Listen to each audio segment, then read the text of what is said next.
All right, so today's learning objective is that you know what a power of a quotient with the exponent law, means, and to be able to use it.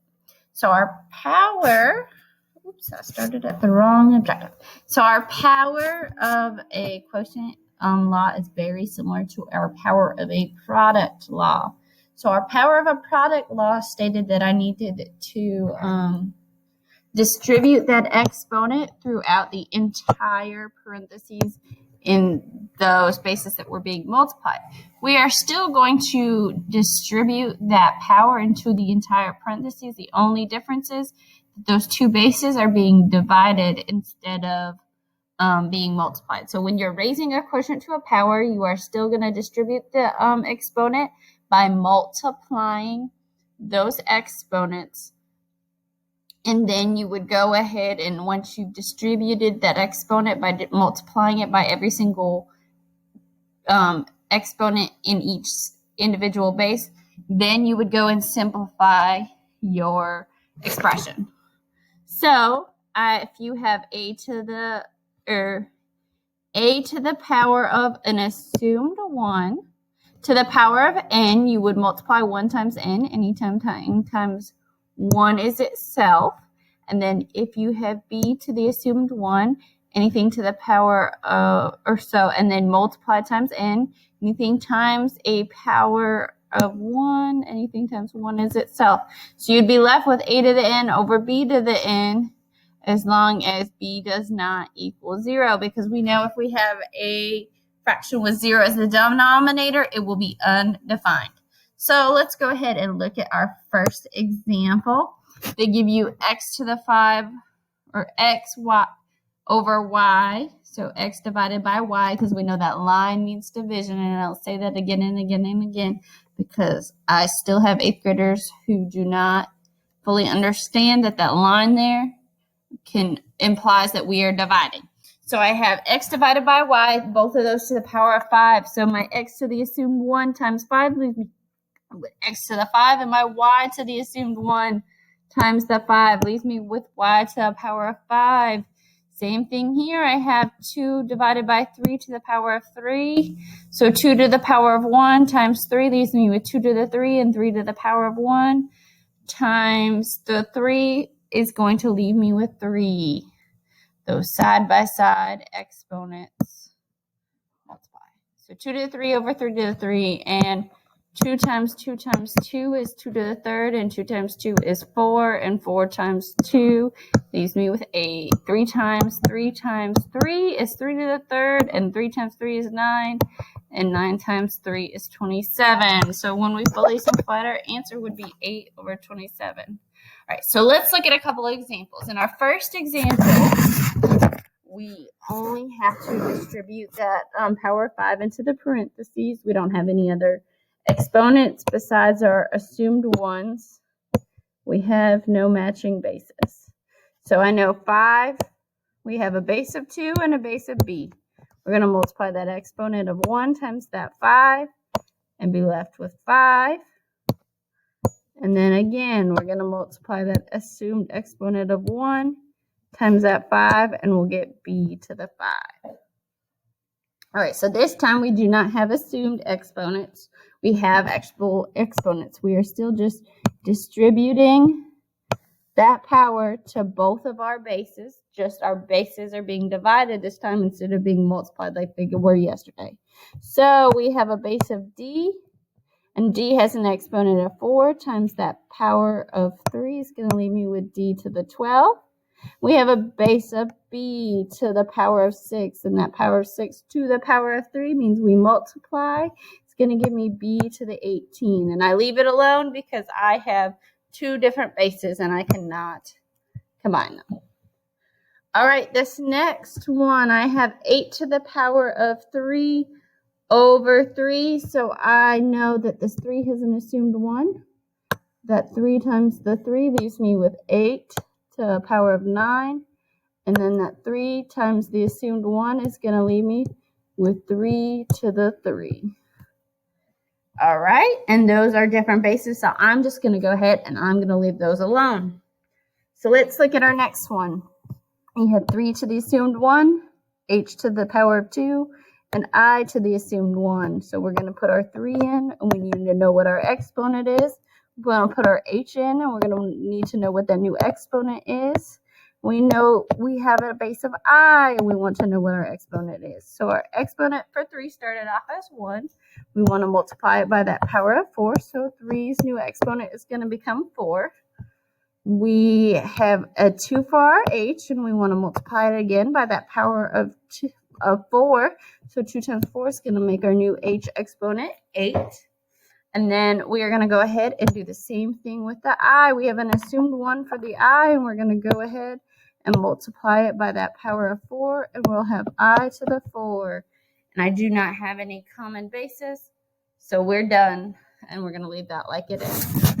All right, so this next one, we are going to do the same thing we were doing, but if you notice, I have a base of j on the top and a base of j on the bottom. So let's go ahead and distribute our power of 6 to the entire quotient portion, and then we will see how this makes this a little bit different.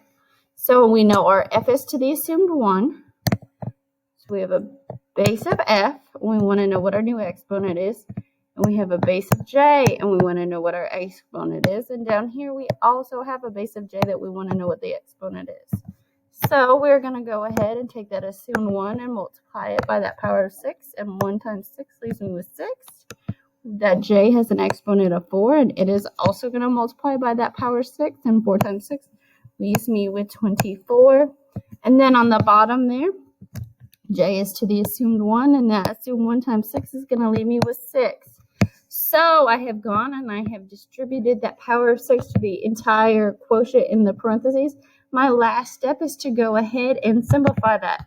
I have my division, and I have j over j. We know when we are dividing like bases with different exponents, you're going to keep that like base and subtract top minus bottom.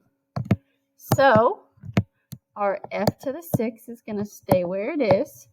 And j to the 24 minus 6 is going to leave me with j to the 18. And that would cancel this out. So you can leave it as f to the 6, j to the 18. You can say that this is a 1 here. We know every single whole number is over an assumed 1. So you can drop the 1. Either of these two is acceptable. All right. So let's go ahead. I have a couple more examples. So if you look at this next one, again, we have 2 matching bases at the top and the bottom. So we're going to distribute that exponent on the outside to everything on the inside, and then we'll go ahead and we'll simplify. So we have 6 to the assumed 1, and that 1 times that power of 2 is going to leave us with 2. I have t to the 5. That power of 5 times the 2 is going to leave me with t to the power of 10. And on the bottom, I have that t to the 6. We're going to distribute that 2 to the 6 as well, and we're going to be left with t to the 12, because 6 times 2 is 12. So my last step is to go ahead and simplify those t's, do our division. So I have 6 to the 2, and we're going to go ahead and, whoops.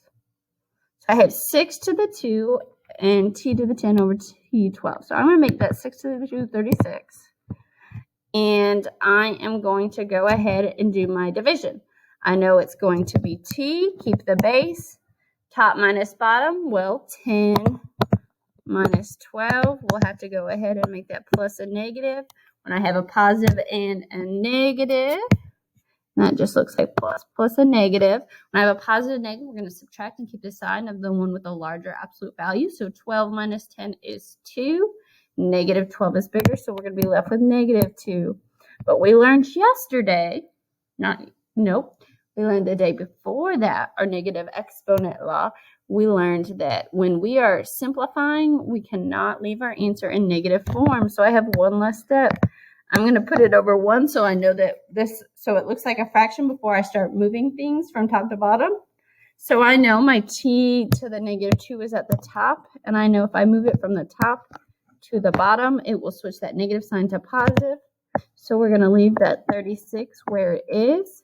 We're going to go ahead and move that t to the negative 2 to the bottom, because I know when I move it to the bottom, the sign will become positive, and that will be my final answer.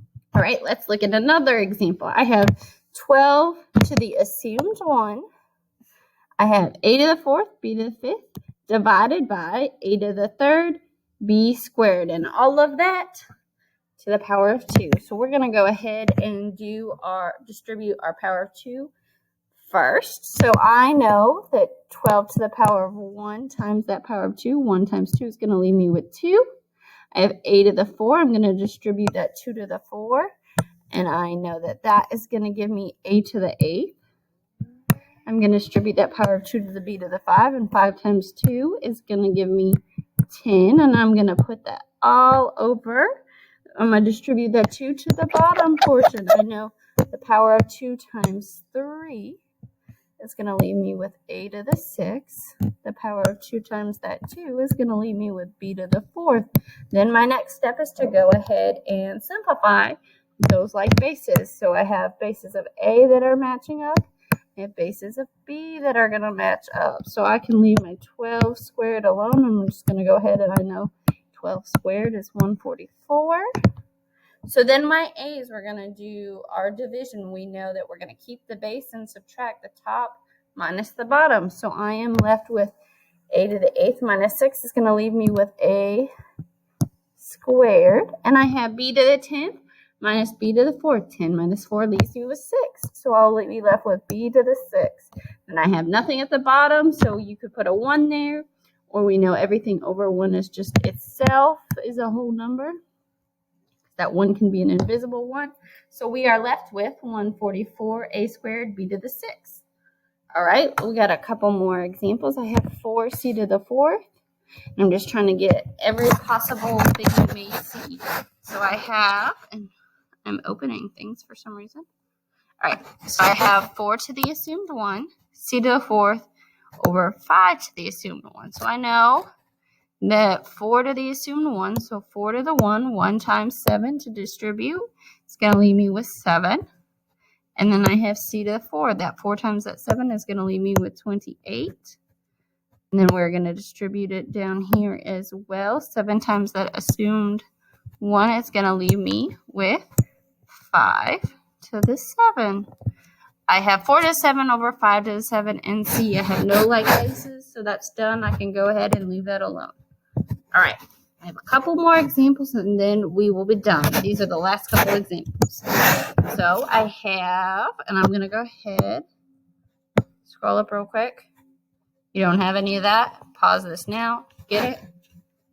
All right, and I'm going to erase it. So if you didn't get it, go back and pop it. All right.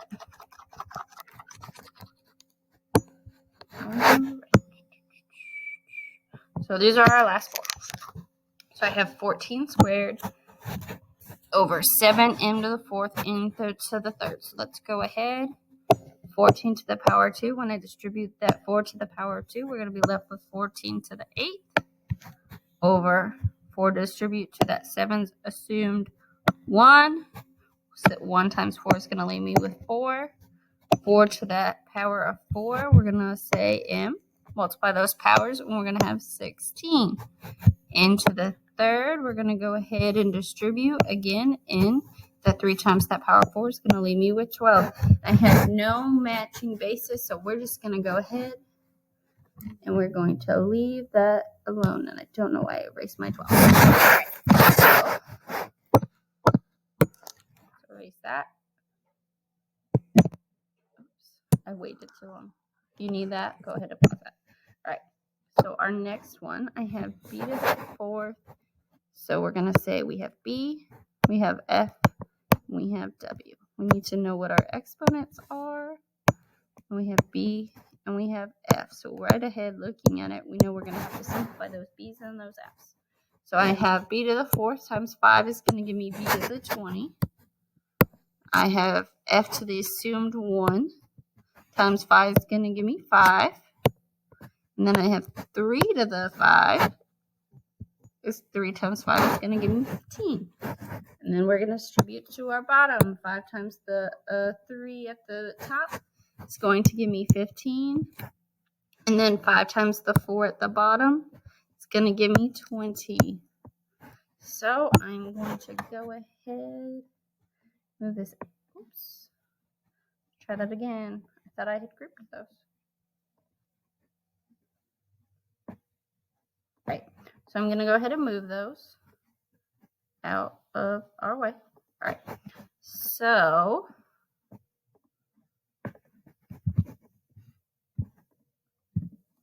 sorry, I just don't want to lose that 3. All right. So I have b to the 20 over b to the 15. We're going to keep our b, and it's going to be top minus bottom. So b to the 20 minus 15 is going to leave us with 5. And then I have, so I'm done with those. And then I have f to the 5 over f to the 20. So I'm going to go ahead and I'm going to say f to the top minus bottom. Well, I know 5 minus 20 is the same as plus a negative. So negative 20 and minus 5 is negative 15 because 20 minus 5, 15, and negative 20 is got a greater absolute value. So f to the negative 15. And then we're going to leave our w 15 because I do not have a w at the bottom. And then my last step is to go ahead and put all of that over 1 and move my negative 1 to the bottom because our answer cannot be in negative form. So I have b to the 5 stays where it is because if it moves, its sign flips. I have w to the 15 stays where it is because if it moves, its sign flips. And then f to the negative 15 moves to the bottom because I want to make that sign a positive to have the most simplified answer I could have. All right. Let me see. Zoom out or something. All right. This is the top. Pause. This is the bottom. Pause. All right. It's stretched out a long way. All right. So 2 more, and then we are going to go ahead and call it a day. I have 2 more examples. So, and move this, extend our page. So I am going to try and get it all on the pages. All right, so I have 5 to the assumed 1, and I am clicking on things. 5 to the assumed 1 times that 8 is going to leave me with 5 to the 8. M to the 3 times that power of 8 is going to leave me with 24. G to the 0, 0 times 8 is going to still leave me with g to the 0. And m to the 2, that 2 times that 8 to the power of 8. So 2 times 8 is 16. All right. So let's go ahead and do some simplifying. First off, I'm going to point out, because this we have not seen yet. This was from last week. We remember anything to the power of 0 is always 1.